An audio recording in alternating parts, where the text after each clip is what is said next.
భద్రాద్రి కొత్తగూడెం జిల్లా ఆర్యవైశ్య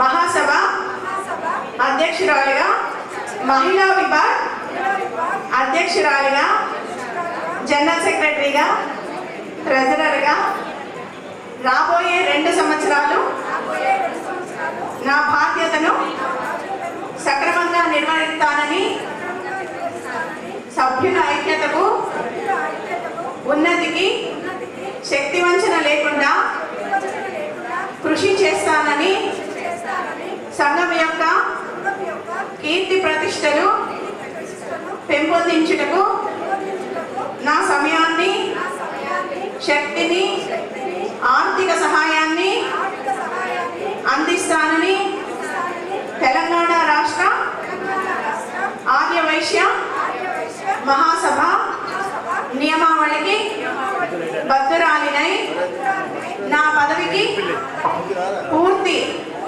న్యాయం చేస్తానని సభా సాక్షిగా శ్రీ వాసవి కన్యకా పరమేశ్వరి అమ్మవారి సాక్షిగా ప్రమాణం చేస్తున్నాను. కంగ్రాచులేషన్స్ అమ్మా. ఈ రోజు ఈ విజయానికి వెన్నుదన్నుగా నిలిచి అహర్నిశలు శ్రమించిన నా శ్రేయోభిలాషులందరికీ పేరు పేరున పాదాభివందనం. అలాగే ఈ విజయము జిల్లాలో ప్రతి ఒక్క ఆర్యవైశ్యుడిగా నేను భావిస్తున్నాను. మా నాన్నగారి ఆశయము ఆయన సమయంలో పూర్తి కాకపోయినా నా ద్వారా ఆయన ఆశయము నెరవేరుస్తున్నందుకు నా జన్మ ధన్యంగా భావిస్తున్నాను. నా ఎన్నికల వాగ్దానంలో ఇచ్చినటువంటి ప్రతి అంశానికి నేను నా కమిటీ చిత్తశుద్ధితో పనిచేసి అన్ని వాగ్దానాలను ఖచ్చితంగా నెరవేర్చడానికి నేటి నుంచి శ్రీకారం చుట్టుతున్నాను. దానిలో భాగంగానే ఈరోజు జిల్లా ఆర్యవైశ్య మహాసభ ప్రధాన కార్యాలయాన్ని ప్రారంభిస్తాము. అమరవాది లక్ష్మణ గారి చేతుల మీదుగా ఈ కార్యక్రమం అనంతరము. అలాగే ఆర్యవైశ్య మహాసభ సభ్యత్వంలో ఈ రోజుకే సుమారు 300 పైగా సభ్యత్వము చేపించడం జరిగిందని ఆనందంగా వ్యక్తం చేస్తున్నాను.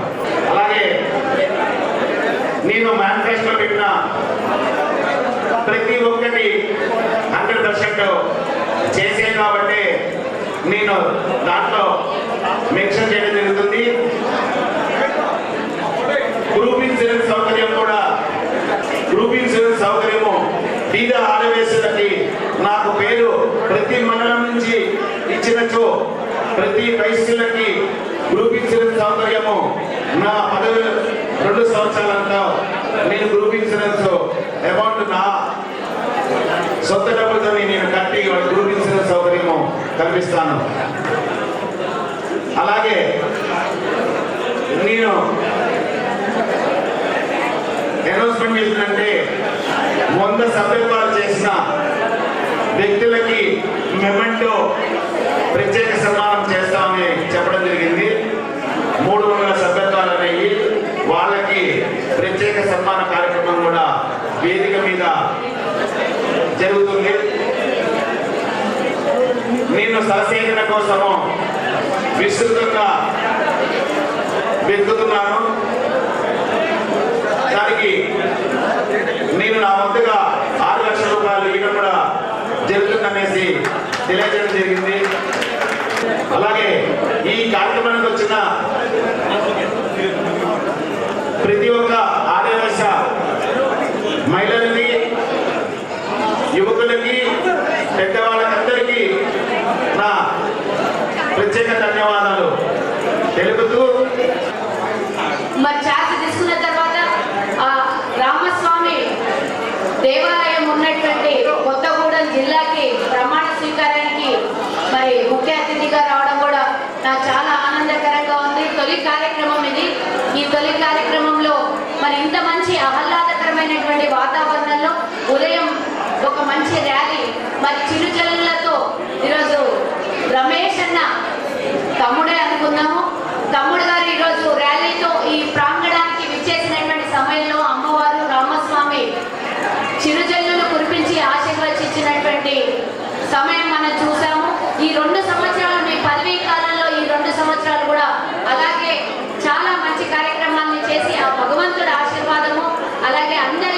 మన్ననలు పొందాలని కోరుతున్నాను. నేను వారు చేసినటువంటి వారు ఉన్నటువంటి సంస్థల్లో ఇందాక చదివి వినిపించినప్పుడే అర్థమైంది వీరు చాలా చెయ్యగలరు సమాజానికి సంఘానికి అని కూడా నేను వారు పదవిని అనుభవిస్తున్నటువంటి సంస్థల గురించి చదువుతుంటే నేను విన్నాను.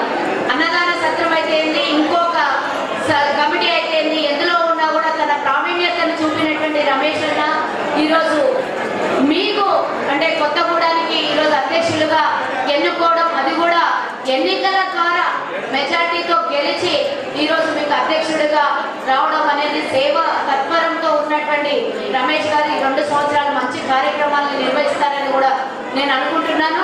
ఎందుకంటే ఇందాక కమిటీ ప్రమాణ స్వీకారం చేసినప్పుడే నాకు అర్థమైంది. అంటే కమిటీలో ఉన్నటువంటి సంఘం సభ్యులకి ఎక్కడ కూడా అంటే లోటు చేయకుండా 175 మందితో కమిటీని వేసుకొని అందులో ఆధ్యాత్మిక committee, political committee, media committee, ఇలా 1-2 ట్రెడిషనల్ కమిటీ, ఇక 1-2 మొత్తం అన్ని కమిటీలు వేసి ప్రతి ఒక్కరు కూడా ఈ కమిటీలో భాగస్వామ్యం కావాలి, ప్రతి ఒక్కరు కూడా బాధ్యతలను ఇవ్వాలి అనే ఆలోచనతో ఒక జంబో కమిటీని ఏర్పాటు చేసుకున్నారు. ఈ 2 సంవత్సరాల మీ పదవీ కాలంలో మరి ఈ విధంగానే కమిటీ కూడా అన్ని కార్యక్రమాల్ని ముందుకు తీసుకొని పోయి నిర్వహించాలని కోరుతున్నాను.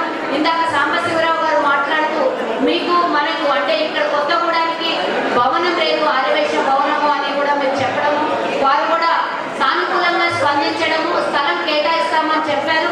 ప్రభుత్వం కూడా ముందుకొస్తుంది, అందరికీ వైశ్యులకే కాదు అన్ని కులాలకు కూడా సేవలను అందించడానికి ప్రభుత్వ పరంగా అన్ని సహాయ సహకారాలను అందించడానికి ముందుకు వస్తుంది. కాబట్టి మరి ఎందుకంటున్నా ఈ మాట అంటే గత 10 ఏళ్లుగా కార్పొరేషన్ కోసం కొట్లాడినా కూడా గత ప్రభుత్వం ఇవ్వలేదు. మరి ఈసారి ప్రభుత్వం కాంగ్రెస్ ప్రభుత్వం ఏర్పడగానే 100 రోజుల లోపల ఆర్యవైశ్య కార్పొరేషన్ ప్రకటించి నన్ను దానికి చైర్మన్ గా మరి ప్రకటించడం కూడా చాలా సంతోషము. మనం కోరుకున్న కోరిక నెరవేరింది. ఇంకా మిగిలిందల్లా మరి ప్రభుత్వం నిధులు ఇవ్వాలి. నిధులు ఇస్తే మన దగ్గర ఉన్నటువంటి 80% పేద ఆర్యవైశ్యుల కోసం విద్య, ఉపాధి, మరి వైద్యం కోసం మనం రకరకాలుగా ప్లానింగ్స్ చేసి మన పేద ఆర్యవైశ్యులకి సహకరించాల్సినటువంటి బాధ్యత నా మీద ఉంచారు. కాబట్టి ఈ 2 సంవత్సరాలు పేదలకి ప్రభుత్వ పరంగా సహకరించి సహాయం అందించాలని నేను కూడా మా ప్రభుత్వాన్ని కోరుకుంటున్నాను. ఇంకో విషయం, మా మహిళా విభాగ గత అధ్యక్షురాలైనటువంటి మరి రోజా కూడా చాలా కార్యక్రమాలు చేసింది. మేము రాష్ట్ర స్థాయిలో పెద్ద కార్యక్రమాలు తీసుకున్నప్పుడు తన పార్టిసిపేషన్ చాలా ఇంపార్టెంట్ గా ఉంది. ఒక కార్యక్రమంలో తన ప్రైజ్ కూడా గోల్డ్ ప్రైజ్ కూడా విన్నింగ్ చేసుకున్నటువంటి అవకాశం మీ కొత్తగూడకే దక్కింది. మరి తన తర్వాత వచ్చినటువంటి ఇప్పుడు ఉమా కూడా మరి వారి కమిటీతో ఈరోజు చక్కటి కార్యక్రమాలు చేసి రాష్ట్రంలో కాదు మీ నియోజకవర్గంలో అన్ని మంచి కార్యక్రమాలు, సేవా కార్యక్రమాలు అవసరమైతే మరి మీకు కూడా అండగా ఉన్నటువంటి కార్పొరేషన్ అన్ని విధాలా ఉపయోగించుకొని మీరు రాష్ట్రంలో మరోసారి కూడా అవకాశం మంచిగా దక్కించుకోవాలని కోరుకుంటున్నా. ఇందాకనే నేను రాకముందే ఫోన్లో చెప్పింది రోజా, అక్క 250 మందిని మెంబర్షిప్ చేశాము అని చెప్పారు. నా బాధ్యత కూడా ఈరోజు కోశాధికారిగా ఉన్నాను మహాసభకి. ముఖ్యంగా నా బాధ్యత నిధులు బాగా రావాలి, మీరు డబ్బులు ఇస్తేనే సంస్థలు నడుస్తాయి కాబట్టి